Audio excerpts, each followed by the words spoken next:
style dans mes yeux, ça a découlé du fait que j'avais fait le goût du chlore avant, puis la boucherie, et puis c'est un peu, on va dire, un peu de choses près, un peu toujours la même histoire, sauf que c'est raconté d'une manière complètement différente.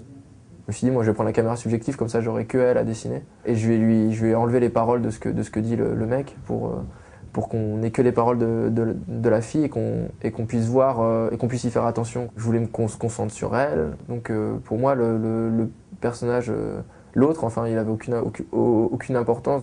Au début, quand j'ai écrit mon histoire, j'ai pris une feuille et j'avais marqué bibliothèque, sortie, café, cinéma, enfin des moments dans ma tête sur lesquels que je voulais raconter, des moments que j'avais vus et vécu, des clichés, tout. Donc j'ai dit bon, on va faire des chapitres et comme ça on aura ces petits moments qui suivent.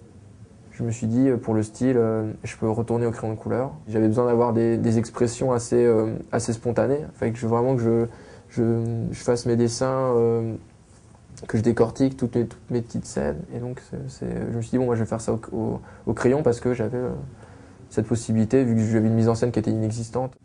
Dans mes yeux, bah ouais, elle est beaucoup inspirée de quelqu'un que je connais. Mais après, on va dire que celle qui est dans le bouquin, sa manière de penser, comment est-ce qu'elle parle et tout ça, elle existe moins. C'est un mix en fait de plein de choses. Je voulais quelqu'un qu'on n'arrive pas à cerner, quoi, qu'on ait quelqu'un qui me paraisse assez étranger d'une certaine manière.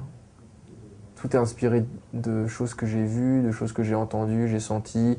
Donc c'est un peu une mix, une bouillie de tout, c'est romancé. Il y a des choses que j'ai vécues qui sont dedans, dans tous mes albums, dans tous les trucs que j'ai écrits, c'est sûr.